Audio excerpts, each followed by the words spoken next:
my beloved Boss Mike, Cervera.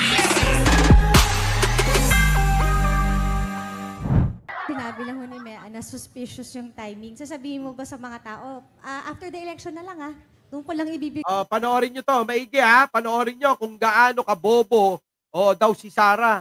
Pinagtatawanan na ho ni Binay at saka ni Benhar Abalos.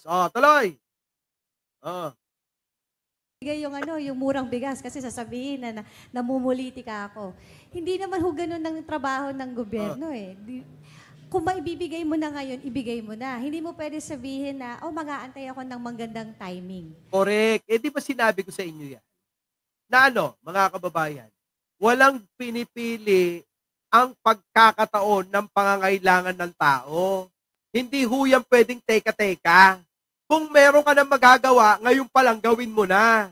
Kaso nga lang, talagang pinipilit ni Sara na sirain yung mga proyekto ni Pangulong Bongbong Marcos para hindi maniwala na mabuti ang hangarin ng gobyernong ito. Gusto nilang palabasin lagi, masama lagi ang gobyerno. Kahit mga kababayan, sila ang may masamang intensyon. Ito ba? Ganun ho yun. Kaya nga kita nyo, parang nakinig po sa akin kahapon na walang pinipili ang pagtulong, walang oras, walang panahon, walang minuto, walang linggo, walang araw.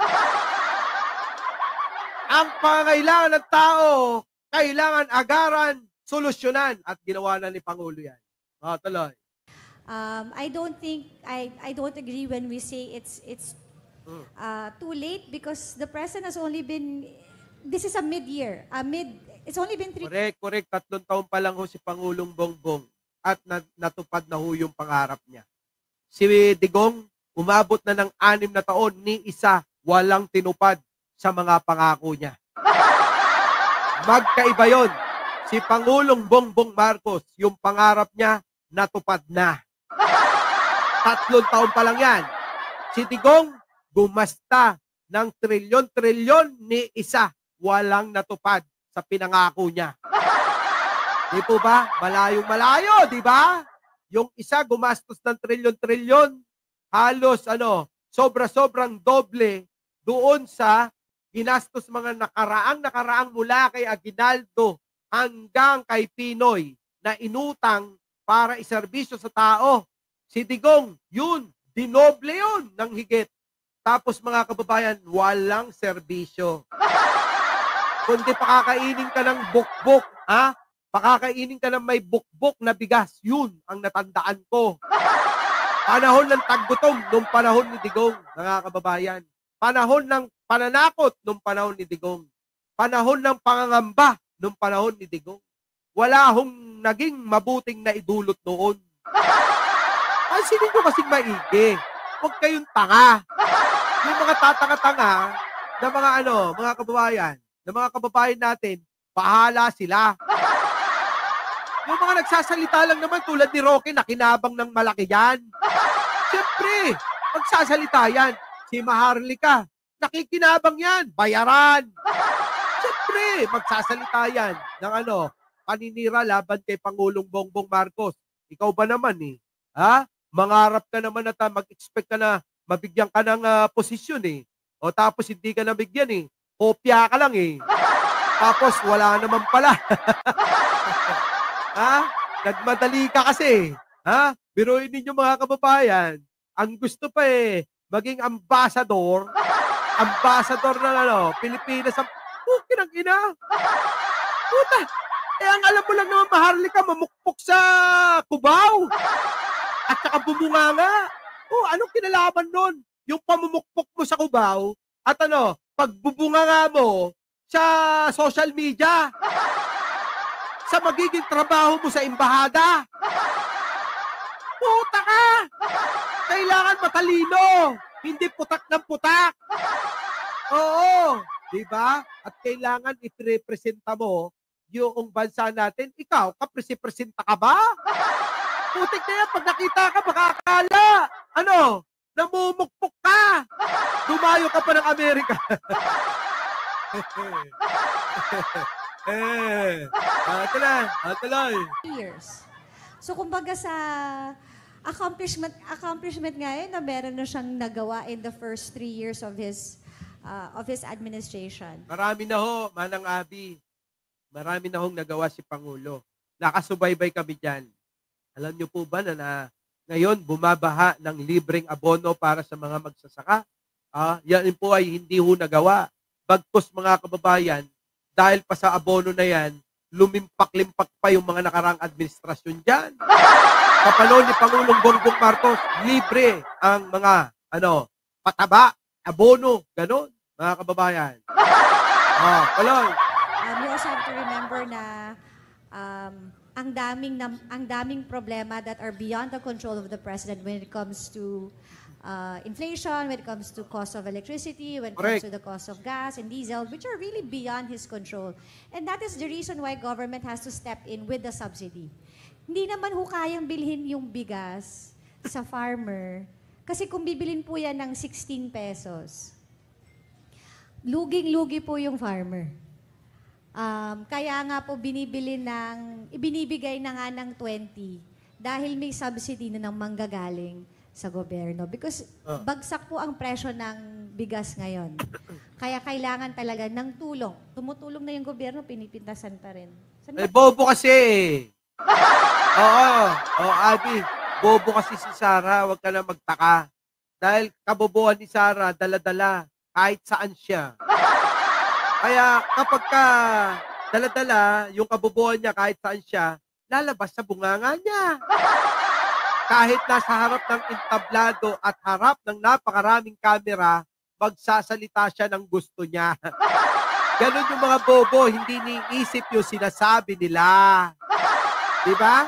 Buti pa to si Abi Pinay May laman ang ulo. Tuloy. Tayo lulugar. Ang hirap ng posisyon na to. Mahirap talaga. Kahit anong gawin ng Pangulo, masama sa kanila. Alam nyo naman ang mga bitter. Alam nyo naman ang mga inggit. Alam nyo naman ang may ngit-ngit. Alam nyo naman ang may lihim na galit sa inyo. Kahit na anong gawin yung pakita na mabuti sa kanila, masama pa rin para sa kanya. Ito yun Di ba? Kahit anong mabuti na gawin ninyo sa isang tao para sa kanila, nandoon yung galit, ngit-ngit, inggit. Mga kababayan, walang mabuting gagawin kayo. Kahit po mga kababayan, ialay nyo na ang buong puso nyo. Kaya nga mga kababayan kung pipili kayo ng kandidato, piliin nyo na to, kandidato ng alyansa, maliban kay Camille at kay Aimee. Tanggalin nyo na yung dalawa.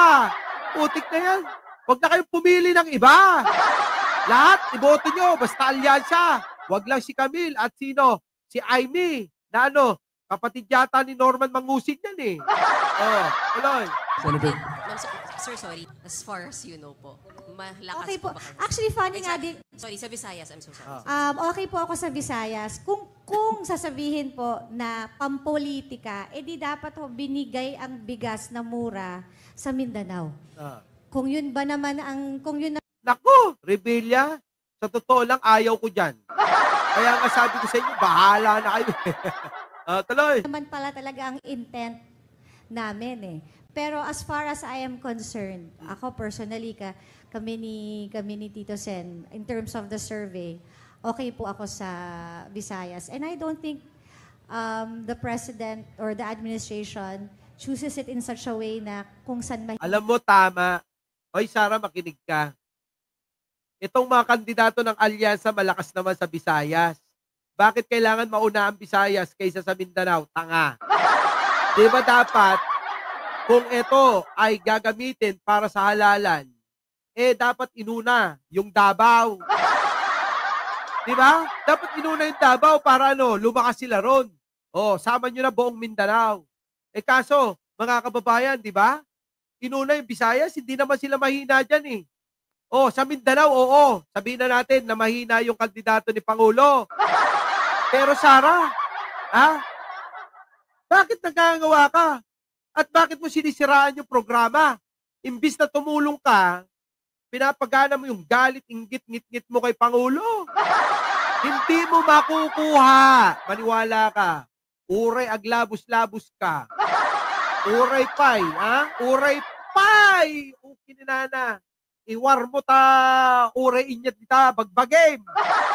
Kahit na maghubat kag magtatakbo sa luneta, hindi na mangyayaring magiging presidente ka. Matatapos ni Pangulong Bongbong Marcos ang pagka-presidente niya. Aasa ka pa? O, tuloy. Hina or san malakas. I feel that the judgment call was based on sino ba yung talagang nangangailangan. Ah. Kaya yun ang pinili. Senator Ping. Attorney Abalos. Yan. Hindi naman Yan, si Abalos, napakabait lang nito magsalita eh, no? Mga kababayan, napakabait lang magsalita. Tuloy. sa eleksyon to. Maganda intensyon ng ating Pangulo. Yan. At alam nyo lahat ito, matagal niyang mithiing gawin 20 ito. Oh, matagal talaga mga kababayan. Gustong-gusto ni Pangulo na mapagbigyan po lahat ng mga Pilipino, makabili ng murang bigas. Ngayon at nandito na, bakit kailangan siraan pa? Hindi ba dapat sinusuportahan nating lahat? Alam niyo mga kababayan, pwede nga tayong bumili na lang din ng bigas na itutulong sa mga kababayan natin na nangangailangan. Di po ba? Oh, hindi ba pwedeng gawin yun? Sabi ko nga dito mga kababayan, tayo, abay, alam naman natin kung sobra-sobra sa atin. Alam naman natin na kung labis-labis yung blessings na binibigay ni bro. Eh bakit hindi na lang natin mga kababayan, yung sobra-sobrang blessings na binibigay ni bro ay itulong na lang natin sa mas nakakaraming kababayan nating Pilipino. Di po ba? Minsan mga kababayan, naiisip ko na hindi naman tayo kandidato. Hindi naman tayo politiko. Pero pwede naman tayo magserbisyo para saan? Sa mga kababayan nating kapos. Hirap. Saan? Sa mga pagkain. Di ba? Kung tayo tulong-tulong mga kababayan, tingin ko, maiibsan lahat yan. Ano po? Maiibsan lahat ang problema at nakatulong tayong lahat kay Pangulo. Opo. Mga kababayan. Di ba? Kaya nga, siguro, gawin ko kay Arnold Lopez, magbenta na lang to ng 10 pisong bigas. Arnold Lopez, magbenta nga tayo 10 pisong bigas. Per kilo. Pwede yun. Tuloy. I mean, it's on the records. Tingnan ninyo, matagal na mitiin. At sinabi niya pa ito. And is being bashed left and right. Ngayong ginawa niya, is again being bashed dahil eleksyon. Hindi naman ganon. Talagang nagkataon lang na alam naman natin ang presyo ng bigas, mababa ngayon at yung iba sinubsidize niya na lang. No? Basta ako, naniniwala ako, napakanda ng intensyon niya at walang timing ito. Ngayon lang ang nangyari, talagang nagawa niya na po itong mga panahon na ito.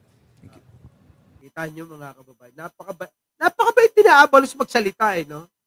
Oo, masyadong professional, hindi tulad ni Sarah. Gumaganon pa. Di ba, mga kababayan? Gumaganon pa ngayon. Ano masasabi nyo rito mga kababayan? At bibitinin ko po uli kayo. Bibitinin ko po kayo uli. Mga kababayan? Bitin muna So mga kababayan, maraming salamat sa pagsama nyo dahil may meeting pa po ako. Actually, nakagayak na po ako sa pupuntahan ko kasi may meeting nga po ako. Kita-kita po tayo mamaya. At huwag nyo pong kakalimutan yung ating mga uploaded video. At syempre mga kababayan, kahit replay po, sana'y mapanood po ninyo. Muli, ako po ang inyong lingkod, Mike Cervera po. Lagi nagsasabing, mahalin natin ang ating kapwa. Ipagdasal po natin lagi ang ating bansa. Maraming salamat po. Sana'y bago tayo maghiwa-hiwalay, isang like naman dyan! Maraming salamat po! Our beloved Boss Mike!